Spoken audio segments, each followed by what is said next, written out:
네. 그 유럽의 이제 사회복지 모델의 그 문제점에 대해서 지금 계속 시리즈 동영상으로 설명을 해드리고 있는데, 시리즈의 마지막으로 이제 구체적으로 각국별로는 이제 저희 연구소에서 그 발간하는 경제 시평 자료를 참고하시면 됩니다. 경제 시평에서는 아주 이제 자세하게 또 설명을 하니까 또 동영상을 같이 함께 보시면은 훨씬 더 이해하는데 도움이 되실 거라고 생각을 합니다. 유럽식의 사회보장을 강화하는 사회복지 그 모델이, 경제 모델이 기업의 혁신력이나 경쟁력을 강화시키느냐를 이제 비교를, 미국이나 일본, 한국하고 비교를 한번 해보는데, 뭘 가지고 비교를 하냐면 이제 특허 건수를 가지고 비교를 해보죠. 물론 이제 아까 성장률을 가지고서도 이제 이야기를 할 수 있지만, 성장률은 가계 소비도 들어가고 기업 투자뿐만 아니라 정부 지출도 들어가고 하기 때문에 객관적인 지표로 삼기는 좀 힘들고, 바로 이제 그 혁신력 또는 경쟁력을 비교할 수 있는 지표로는 기술력이죠. 혁신의 원천은 기술력이니까, 과학기술력이니까 기술력을 이렇게 객관적으로 비교할 수 있는 지표가 특허입니다. 특허를 한번 비교를 해보는 거죠. 특허 중에서도 어떤 특허냐면은 PCT 특허라고, 뭐냐면 주요 경제 국가들이 특허 협약을 맺어요. 그래서 협약을 맺어서 그 PCT 협약에 가입을 하면, 예를 들어서 미국에 특허 등록을 하면은 뭐 유럽이나 일본이나 한국, 중국 등에서도 다 자동으로 특허가 이렇게 보장이 되는 그런 이제 조항이에요. PCT에 등록된 기술 특허 등록, 무슨 특허에도 예를 들어서 디자인 특허가 있고, 뭐 실용, 뭐 신안 특허가 있고, 막 이런 거 있잖아요. 그런 거 빼고 순전히 이제 기술 관련한 특허만을 이렇게 따져보는 거죠. 맨 이제 그 위에 이제 도표를 보시면 2000년에서 10년 단위로 이제 해놨어요. 2000년에서 2010년까지 10년 동안, 그 다음에 2011년에서 2020년까지의 10년 동안 해서 이제 10년간의 누계 특허, 그 PCT 기술 특허 등록 건수를 나라별로 이렇게 쭉 비교를 했는데, 보시면 이제 제일로 많은 게 미국이죠. 미국은 최근, 그러니까 2000년 이후에 특허 등록이 2010년까지 10년하고, 그 다음에 2011년 이후에 10년 동안이 비슷하죠. 그 다음에 일본이에요. 많은 나라가. 일본은 특허 등록 건수가 확 늘어났죠. 2010년 이후에. 일본이 지금 이제 성장률이 근데 뭐 이렇게 저조하고 저성장이고 이러고저러고 하고 있지만, 다른 말로 하면은 또 그 성장률이 저조하지만 미래의 어떤 성장 잠재력이나 성장 동력을 확보하기 위해서 일본 기업들이 지금 필사적으로 기술력 강화에 매진하고 있다라고 볼 수 있다는 거예요. 구체적으로 이제 기술은 세부적으로 분야별로 뭐 쫙 또 이렇게 세분화해서 비교할 수 있죠.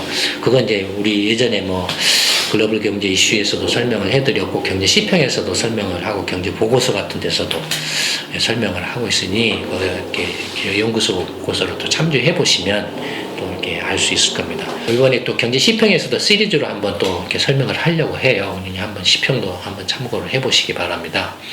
그 다음에 세 번째 나라가 중국이에요. 중국은 어떻습니까? 중국은 거의 2010년 전까지는 거의 없어요. 그러니까 저건 뭘 말하냐면, 중국이 2010년을, 그러니까 2010년을 기점으로 해서 자본 집약적 성장에서 기술 집약적 성장으로 전환하고 있다라는 것을, 그러니까 자본 집약적 성장, 기술 집약적 성장으로 전환을 이렇게 하고 있다 보니까, 그래서 기술 집약적 성장의 선두주자인 미국하고 부딪힐 수밖에 없다. 이런 걸 통해서도 미국하고 중국이 패권 싸움을 할 수밖에 없다라는 걸 알 수가 있죠. 이런 지표만을 봐도. 그 다음에 이제 독일이에요. 독일은 꾸준하죠. 그 다음에 한국이에요. 한국하고 일본이 어떻습니까? 중국이, 이 동아시아 국가가 기술력 강화에 매진을 하고 있는 거죠. 2010년 이후에. 일본, 중국, 한국이 이렇게 기술 강화에 매진을 하고 있는데, 주로 이렇게 특허에 집중하고 있는 분야가 어디냐면은 ICT 분야예요. 그 다음에 이제 프랑스, 영국, 네덜란드, 스웨덴, 이탈리아, 핀란드. 그러니까 앞에 보면은 이제 빅5 국가, 덩치 큰 나라. 그 다음에 이제 핀란드나 이제 스웨덴 정도의 이제 그 북유럽 국가, 이런 정도예요. 노르웨이는 그 북해 유전 경제예요. 그 다음에 덴마크는 이제 농업 경제고, 특허 등록 건수로 봐도 물론 유럽 전체를 합치면 얼추 미국하고 비슷해져요. 근데 이제 요건 이제 등록 건수인데, 이제 이른바 이제 핵심 기술 특허라는 것들이 있어요. 근데 그건 이제 그 출연하기가 힘들어요. 또 그 핵심 기술을 각 분야별로 어느 정도 어떤 것을 핵심 기술이라고 봐야 되고 또 나라별로 그걸 핵심 기술 특허라고 봐줘야 되느냐 안 줘야 되느냐에 대한 판단도 달라지고 하기 때문에 일률적으로 말하기는 이렇게 힘들어요. 그걸 정리하기는 힘들어요. 힘든데 이제 일부 기관들이 핵심 특허 기술이라고 해서 가끔씩 조사 자료를 발표하기도 해요. 조사 자료를 발표하는데 그 발표하는 걸 보면 ICT 분야에서는 압도적으로 이 동아시아국, 미국하고 한중일 3국에 한중 대만 사이 4개, 5개 나라. 그러니까 그러니까 모든 ICT 분야에서 가장 앞서 있는 나라는 미국이고, 미국은 거의 올라운드 전 산업 분야에서, 그러니까 미국 강점 있는 거는 ICT하고 특히 바이오 의료에서 그냥 이렇게 굉장히 강하고, 그 다음에 그 뒤를 쫓아가는 게 일본, 그 다음에 한국, 대만, 그 다음에 중국, 뭐 이런 정도. 중국 같으면 이제 뭐 ICT 분야는 화웨이라든지 오포 스마트폰 있잖아요. 비아디 2차 전지라든지 뭐 이런, 그 다음에 그 반도체 회사 뭐 이런 회사들이잖아요. 그러면 지금 우리가 봤을 때 그 회사들의 수준을 뭐 화웨이가 뭐 했다라고 해도 삼성전자하고 비교해 봤을 때 어떠냐라고 보면은 떨어진다라고 보거든요. 그러면은 특허 건수는 많지만 핵심 기술 특허로 봤을 때는 떨어진다라고 보여진다라는 거예요. 밑에가 이제 그 특허 상위 2019년에 PCT 기술도 등록 신청한 기업들 상위 20대 기업을 놔뒀는데 20대 기업을 보면은 그 색깔 칠해져 있는 거 초록색 말고 분홍색이 독일 기업이고 주황색이 저기 스웨덴 기업이에요. 이 상위 20위 안에 3개밖에 없어요. 유럽 그 대표하는 기업 특허 상위 등록 신청했어서. 이제 중국하고 미국하고 한국, 일본이 거의 다예요. 그러니까 상위 20위 안에 그 유럽 기업이 3개밖에 없다라는 건 유럽의 어떤 그 혁신력이나 경쟁력이 예, 상대적으로 미국이나 이쪽 일본, 한국에 비해서 떨어진다라고 밖에 말할 수 없다라는 거예요. 그 다음에 이제 국가별로 봤을 때 2019년 한 해의 기술특허 등록 신청 상위 국가를 보면은 중국, 미국, 일본, 독일, 한국, 프랑스 거의 이제 등록 건수하고 이렇게 비례하는데, 그러니까 건수는 중국이 제일로 많아요. 이제 그만큼 이제 이른바 이제 그 기술 대국 굴기 뭐 이런 걸 하니까 많은데, 아까 말했던 것처럼 핵심 기술 특허, 원천 기술 특허라는 관점에서 봤을 때는 이렇게 그러니까 양이 아닌 질이라는 관점에서 봤을 때는 거의 중국이 미국의 몇십 분의 1 정도? 심하게 이야기하면. 그 다음에 일본이나 뭐 한국, 일본에 비해서도 예, 심하게 말하면 한 10분의 1 정도? 되지 않을까 할 정도로 예, 떨어져 있어요. 근데 물론 이제 유럽도 그런 이제 핵심 원천 기술들을 이렇게 가지고는 있는데, 예, 그렇지만은 어떻습니까? 이렇게 뭔가 아무리 핵심 기술 어떤 그 원천 기술 특허를 이렇게 신청만 한다라고 해도 너무 적다 이거예요. 자, 사회복지나 이렇게 사회보장을 강화하는 사회복지 경제 모델이 유럽 전체 또는 유럽 각국의 어떤 그 산업 경쟁력이나 어떤 혁신력을 강화시켜 주느냐라고 봤을 때는 독일 정도를 빼놓고는 없다 이거예요. 실제로 유럽의 ICT 산업 같은 경우를 보면 예전에 반도체 제조 회사로 이제 인피니언이라는 회사가 있었어요. 망가졌죠. 이미 오래전에 망가졌죠. 그 다음에 또 이제 그 이런 가전제품 대표적인 가능성은 필립스라든지 이미 망가졌죠. 예전에 텔레비전이나 뭐 이런 거 했던 것들. 그 다음에 이제 뭐 휴대폰 같은 경우 아까 했던 노키아 같은 것도 이미 망가졌죠. 그 다음에 통신 장비에서 이제 에릭슨이 있었는데 에릭슨이 지금 이렇게 근근히 버티고는 있는데 이제 사실 지금 화웨이가 그냥 막 가서 치고 이렇게 휘저서 버리니까 밀릴 수밖에 없는 상황이다라는 거죠. 유럽이 뭔가 다시 이렇게 회생을 하려면 지금까지 유지해온 뭔가 사회 어떤 보장이나 사회복지 시스템을 효율성을 제고하는 방식으로 전면적인 개혁. 아까 저기 암암 영상에서 봤던가요? 독일의 그 그 일자리에서 그 2005년을 전후로 해서 실업률이 9% 10%였던 것이 쭉 떨어지기 시작했다는 이른바 그런 과감한 개혁을 하지 않고서는 이제 와서 이제 밑장 빼가지고 더 이상 밑장 뺄 게 없으니까 이미 이제 망가진 상태에서 이탈리아가 2015년에 노동시장 유연성 한다고 개혁한다라고 뭐 해봐야 이미 때가 늦었고 프랑스도 마크롱이 노동시장 개혁한다라고 하는데 막 데모하고 난리고 근데 프랑스 같은 경우는 또 이렇게 르노 자동차 같은 경우는 황금줄을 프랑스 정부가 가지고 있잖아요. 마음대로 못하는 거예요. 프랑스 정부의 통제를 받는 거예요.